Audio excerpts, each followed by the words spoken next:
प्रिय भाई और बहनों, आज का शुभ संदेश के लिए आप सभी को हम स्वागत करते हैं। कठिन कलंकित जीवन था मेरा, शैतान के राहों में सड़ रहा था। आंखों में आंसू बेरंग जीवन, आंखों में आंसू बेरंग जीवन, कैसा भागा आवारा पड़ा था।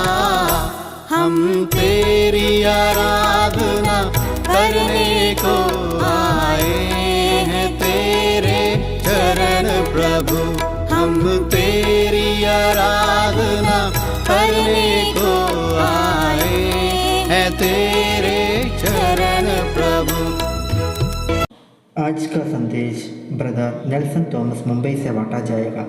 प्रार्थना के साथ सुनिए। प्रभु परमेश्वर की स्तुति हो। थोड़ी देर के हमारे मनन के लिए आइए पढ़ेंगे मत्ती रसूल समाचार 6 अध्याय 11 पद। Matthew's gospel chapter 6 verse 11। हमारे दिन भर की रोटी आज हमें दे। प्यारो, हम पिछले दिनों में यीशु मसीह प्रेरितों को सिखाया हुआ नमूना की प्रार्थना पर विचार कर रहे हैं। ये प्रार्थना अधिकांश मसीह लोग ऐसे ही दोहराते हैं। सचमुच में यीशु मसीह चाहते हैं इस प्रार्थना से हम सबक सीखें कि हमारी प्रार्थना किस प्रकार होना चाहिए और परमेश्वर की इच्छा हमारे प्रार्थना के बारे में क्या होता चाहिए। प्रार्थना दर्शाते हैं हमारे हृदय की कामनाएं, प्राथमिकताएं, बोझ और आशाएं। और यीशु मसीह इस प्रार्थना के द्वारा हमें सिखाया कि हमारे प्रार्थना में कि परमेश्वर को, परमेश्वर की बातों को प्राथमिकता देना है। हमारे हृदय का विचार और इच्छा परमेश्वर के नाम की महिमा हो, परमेश्वर का राज्य आए और परमेश्वर की इच्छा हमारे जीवन में सारे संसार में पूरा हो। अब 11वां पद में बताते हैं कि आप परमेश्वर की बातों का विचार करने के बाद, प्रार्थना करने के बाद आप अपनी आवश्यकताओं को, अपनी रोज की रोटी के लिए परमेश्वर से मांग सकते हैं। 4 महत्वपूर्ण सच्चाइयां मैं आपके सामने जल्दी यहां से रखना चाहता हूं। प्यारों, सबसे पहले ये हम समझना है, हमारा परमेश्वर हमारी शारीरिक आवश्यकताओं का भी विचार करते हैं। यहाँ रोटी शब्द दर्शाते हैं हमारी शारीरिक आवश्यकताएं, चाहे वो रोटी हो, कपड़ा हो या मकान हो और ऐसी चीजें हो। उत्पत्ति की पुस्तक में हम देखते हैं परमेश्वर ने मनुष्य का निर्माण करने के पहले ही सब कुछ तैयार किया। सब कुछ तैयार करने के बाद आदम और हव्वा को वहां लेके आते हैं। उत्पत्ति पहला अध्याय का 29वां पद में इस प्रकार पढ़ते हैं, फिर परमेश्वर ने कहा, देखो मैंने समस्त पृथ्वी का प्रत्येक पौधा जो बीज उत्पन्न करता है तथा प्रत्येक पेड़ जिस पर बीज वाले फल होते हैं तुम्हें दिया है, सब तुम्हारे भोजन के लिए हो। देखिए, परमेश्वर मनुष्य जाति का, अपनी सृष्टि का ख्याल रखते हैं। भजन संहिता लिखने वाला इस प्रकार कहते हैं, भजन 104 उसका 14 और 15 पद में किस प्रकार परमेश्वर अपनी सृष्टि का विचार करते हैं उसके बारे में ऐसा लिखा है, वो पशुओं के लिए घास उगाता और मनुष्यों के उपयोग के लिए पेड़ पौधे। हाँ, वो भूमि से भोजन वस्तुएं उत्पन्न करता है, अर्थात दाख मधु जो मनुष्य के हृदय को आनंदित करती, तेल जो उसकी मुख को चमकाता और रोटी जो मनुष्य के हृदय को बल दे। परमेश्वर अपनी सृष्टि का ख्याल रखते हैं, उनकी आवश्यकताओं को पूरा करते हैं। इसलिए जैसा हमारी हर रोज की आवश्यकताएं परमेश्वर पूरा करते हैं, हमेशा धन्यवादी रहना जरूरी है। इस्राएलियों को परमेश्वर चेतावनी देते हैं, व्यवस्था विवरण उसका 8वां अध्याय 18 पद में, आप लोग जब कनान पहुंचोगे वहां जाकर तुम वहां का फसल उपज पाओगे। आप भूलना नहीं, आपको बलवंत किया, सामर्थ किया, आपको संपत्ति हासिल करने के लिए मजबूत किया, मदद किया। परमेश्वर यहोवा ने उसको कभी भूलना नहीं। बहुत कितना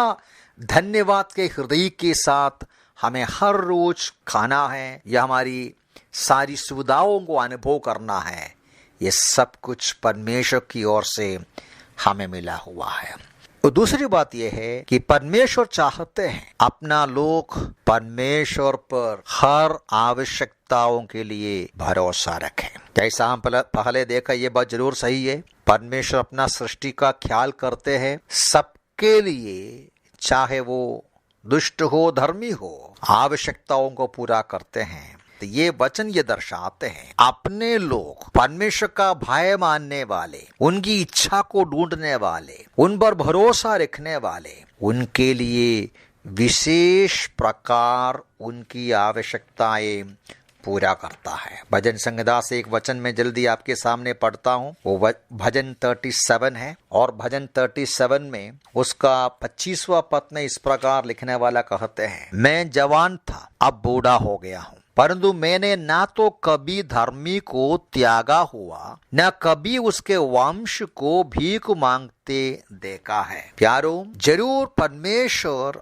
अपने लोगों का जो उसका डर मानते हैं, जो उसके भय मानते हैं, नम्रता से परमेश्वर को खोजने वाले, उनके पीछे हो लेने वाले, उनकी आवश्यकताओं को पूरा करते हैं, उनके पीढ़ी का भी आवश्यकताओं को पूरा करते हैं। परमेश्वर इंतजार करते हैं अपना लोग अपनी आवश्यकताओं को परमेश्वर से मांगे, उस पर भरोसा करें। हमें सीखना है हर दिन की छोटी छोटी बातों को भी परमेश्वर के सामने प्रार्थना में हम रखें।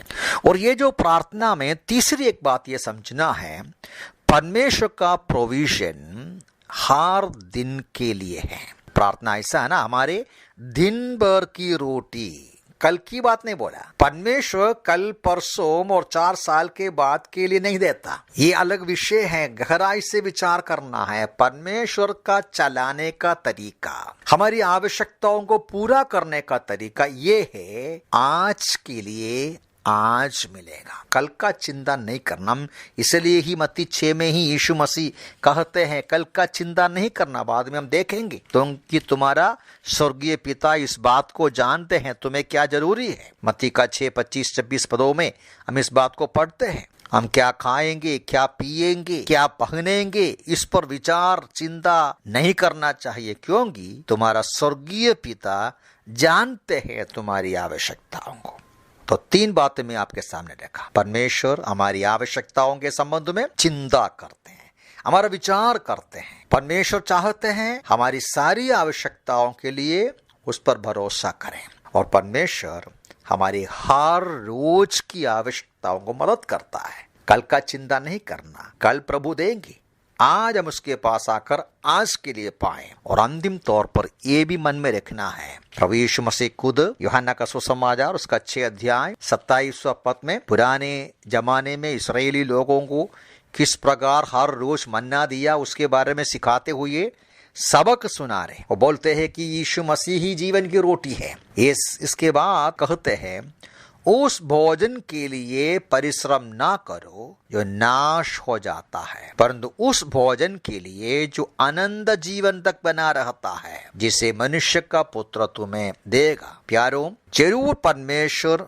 हमारी सारी आवश्यकताएं पूरा करते हैं, लेकिन हमेशा मन में रखना हमारे लिए सबसे बड़ी बात आध्यात्मिक आवश्यकताएं हैं, आत्मिक भोजन है। खाना खा सकते हैं, मन में शांति नहीं है तो क्या फायदा है। घर में पैसा हो सकते हैं, आध्यात्मिक जीवन में शून्य है तो क्या फायदा है। हमें प्रभु से मांगना है, सबसे बढ़कर खाना हमें चाहिए, आध्यात्मिक भोजन चाहिए, आध्यात्मिक संतृप्ति चाहिए। ये यीशु मसीह हमको देगा। यीशु मसीह स्वयं स्वर्ग से उतर कर आया हुआ जीवन की रोटी है। प्रभु हमें सहायता करें। प्यारों, हर रोज के हमारे जीवन कठिनाई और परेशानी के बीच में तसल्ली रखिएगा कि आपके बारे में स्वर्गीय पिता परमेश्वर विचार करते हैं। आपकी आवश्यकता, खाना हो, कपड़ा हो, घर हो, जो भी हो, इसके बारे में परमेश्वर का विचार है। आप उसको ढूंढिए, उसके पास अपनी आवश्यकताओं को लेकर आइए, और उतना नहीं, कल का चिंता नहीं कर, भविष्य के संबंध में दुखी ना होना,